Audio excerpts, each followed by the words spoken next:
Hello traders, my name is Logan with Funding Talent, and in this video we're doing our market forecast for the week of March 29th. And in this video we hope to highlight the best fundamental drivers for this upcoming week, and as always the best technical setups for you to keep your eye on in this upcoming week for you to capitalize on. So without any other delay, let's get right into the charts. Hello traders, so here we are, and as always we are going to go straight into the news for this upcoming week first before we go into the charts. So to start off our week, we are looking at our news, our high impact red folder news. We get this news from forexfactory.com, by the way. If you guys were interested, you just click on the calendar tab and then you will see the entire week's worth of high impact news. So for this week, the only days that you really have to worry about are Thursday and Friday if you are an intraday or scalper type of trader. So on Thursday, all day long, we have OPEC/JMMC meetings. And then on Friday, we have NFP because, again, this is our first week of the month. So for our scalpers and intraday traders, be sure to tighten up your stops and be careful around those days and those times. NFP, just for you guys to know, is at 8:30 a.m. EST on Friday. So personal spending in the United States declined 1% from a month earlier in February 2020, following an upwardly revised 3.4% growth in January, and that was compared with market consensus of a 0.07 drop. This is all very interesting when you consider the point that the stimulus plan that was just enacted was supposed to increase personal spending. Where is all of that $1,400 going that went to everybody if it's not going into personal spending? Yes, it absolutely could be going into investment spending, which is what we will have to hope, because that would be the only other way that there would be an impact from this stimulus plan on the economy. The world just got another wake-up call this week about an over-reliance on complex, just-not-in-time global supply chains. As of Friday, the massive container ship, which is called the Ever Given, remains stuck in the Suez Canal and it is unable to be refloated. This is absolutely paralyzing the world's most important shipping lane, which is, again, the Suez Canal. The Evergreen is given one of the largest world's container ships, and it contains over 20,000 shipping containers of goods. And, as I said, it has damaged one of the most vital supply chains in the entire world. The Suez Canal is a vital linkage between Asian factories and consumers in Europe and the United States. Every single day that the canal is blocked, it holds $9.6 billion worth of trade. That is an insane number. Can you imagine what just happens if we have this canal blocked for another week, which is what they are expecting to happen? Number of ships loaded with billions of dollars worth of goods waiting to traverse the canal have risen to 300. There are 300 ships with billions of dollars worth of goods that cannot get through this canal because of one simple ship. If this halt continues, we will absolutely see it play out in trade prices and therefore overlay into indice prices worldwide and the FX. So our risk sentiment for this week is going to be a risk on market sentiment. That is due to some news besides this Suez Canal blockage, which is obviously terrible and could be very detrimental for the trade of the world. But everything else to me is currently pointing at a risk on market sentiment for now.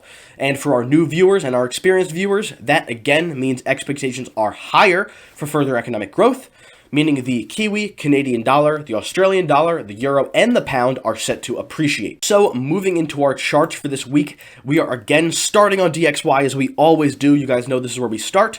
So the DXY finished our ABC correction, and I was telling you guys this last week. We're going to wait for the first impulse, because after a correction, you wait for the next impulse to form, because it's always the first impulse before a correction, and then a continuation of trend. But that first impulse is showing us where the direction of trend is going to take us. So, as you can see here, we got that first wave impulse after our complex correction, which was this ABC correction right here. We had our first wave impulse long, which makes me to believe we will have further appreciation in the dollar. So, in the short term, I'm going to be seeing and hoping for a retracement, possibly back down to the support fractal before we get our next impulse move higher, which, as of next week, I will give you guys price targets to look for that impulse wave if we get this retracement lower. So again, short term is bearish and medium term to long term is bullish for the dollar. Moving into BTC USD, I identified these extension waves of our last correction, which is the 127.2 extension and the 1618 extension. It does seem as if we finished our ABC or WXY correction here. As you can see, we have 3 touches to the divergence line here, starting in March 15th of this month, and have just finished around here where we found a bottom, and since then have been going up. We're up about 4% today on Bitcoin. So, as of right now, I will think that my bias will remain long, but if we do break this low right here at this 50,700 level, then my next level of support and potentially our next swing point will be this 47,800 level, because that is our 1618 retracement. Until that happens, my bias will still remain long because we did get a very nice rejection of this level. Moving into the S&P, again, the same analysis which we've had since February of this year remains the same. I still see the S&P coming lower. There is nothing showing me yet that this will come higher, but again, if it does, we are still looking at that 4,070 level. That is if we break this 3,970 level. But it's very indecisive right now. I can't really have a clear direction of what we're going to do. As of right now, we've just been consolidating since this last drop around here in the 4th of March. So I will wait for confirmation before making a trading decision. I always stress waiting for confirmation, because if you don't, then you have a lower probability trading setup. But if you do wait for confirmation, you have a much higher probability trading setup and a better risk-reward ratio overall. Moving into silver, our analysis has been performing exceptionally. We broke over here. I told you guys that we broke out of our support line, and then we formed this wedge, this uptrending wedge over here. Since then, we broke out as of last week, and we've been downtrending very nicely. I will see prices continue to move lower on silver for the short term to medium term.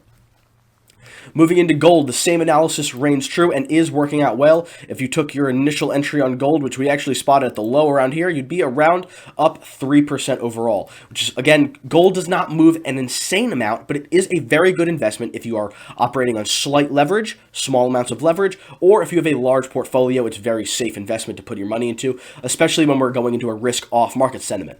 But for now, I do see gold continuing to appreciate as we are bouncing off the 61.8 retracement of this larger last impulse wave that we have on the daily chart.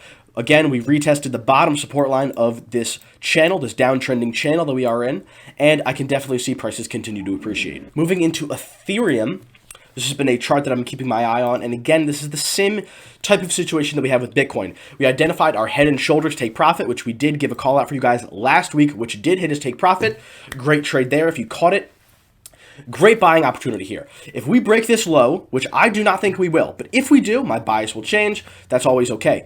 My next area of resistance will be this area right here, this little fractal right here at 1,472. And then if we break that, I will see us going down to 1,320. But I do not think that we're going to get that low. I think we did find a bottom on Ethereum here for the short term to medium term, and we are going to head higher from here, potentially even long term. So my bias will remain bullish on Ethereum. Moving into USD Cad, this is not a fantastic chart, but it is something I wanted to identify for you guys. We did downtrend here in our last impulse wave, formed a corrective wave, which did get up to the 61.8 retracement of that last impulse wave, and we are breaking out of the support line. So my bias will remain short, but there's not a lot of confluences for this trade. So my best recommendation would be wait, try to see if this bearish bias fits into your specific trading system, and then make an active trading decision. Personally, I'm going to be waiting. I'm not going to be executing on this until I get more confluences with my trading strategy for us to go short. As you can see here on USD CHF, we did just break out of this downtrending channel in this last week and are heading higher, waiting to complete our 5th wave. So I do think that the 5th wave will go a little bit higher. I do not think we topped out here, but we are divergent on the RSI and we are overbought. So it's absolutely possible to become lower.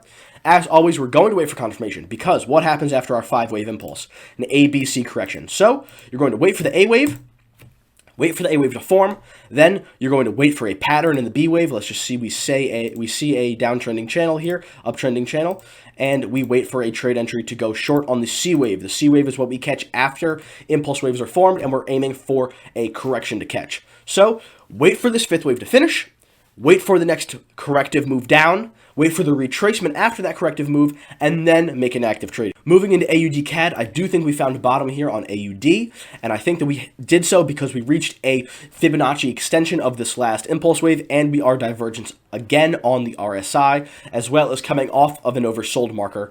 So my bias will remain long in the short term and medium term, but I'm still going to be waiting for execution for more confluences. AUD CHF, I think this looks fantastic. We've been looking at this for quite a bit of time. We see our A, B waves formed, and then you could have taken an entry here at the break of this wedge, or you could take an entry soon once we get a retest and rejection off of this wedge. As you can see, we just came up to retest it. We're going to move down to complete our C wave, and the first take profit for that C wave will be this mark right here at 70 cents, 0.35. AUD NZD, I think, looks fantastic. We just got a 1 hour wedge that broke out, symmetrical triangle, whatever you want to call it. There's a lot of different names for these patterns, I know. Not everybody uses the same ones, so whatever this means to you, call it that. It's the same exact purpose. But in this triangle, we did get a breakout lower on the 1 hour, and this was a 1 hour pattern. I do see AUD NZD coming down, retesting this 1.08 level before coming higher. As you can see, we finished our AB waves, and I do think that we could be heading higher for a next impulse wave if we finished a corrective right here. This would be 1, 2, 3 possibly. And my bias will remain long. My execution will be once we retest this level.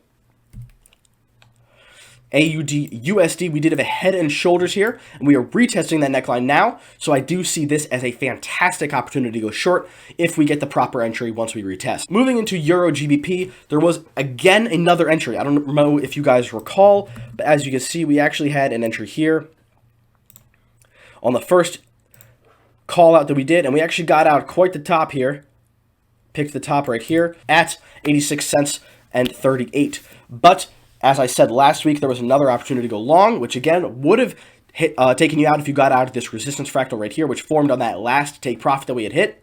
And again, we are coming down for a triple bottom on Eurogbp. We can move this over here now. So possibly if you get in on an aggressive entry right here, you can go long until we hit this support line.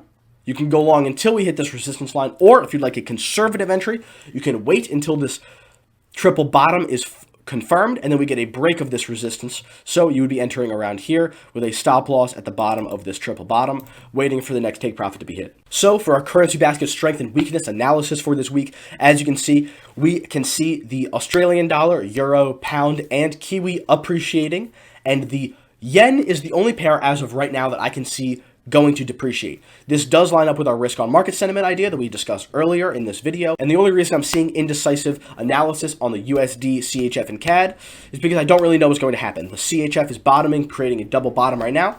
Could we break lower and just break through that double bottom and continue trending lower? Absolutely. Or we could form divergence on that double bottom and then head higher on the Swiss franc. So as of right now, we are indecisive on those three pairs, and the other pairs are more clear to us. So traders, that was our market forecast for March 29th. We hope you took a lot of value out of this video with the fundamental drivers to stay away from in this upcoming week, and also the best technical setups for you to capitalize on the lower timeframes or on the higher timeframes.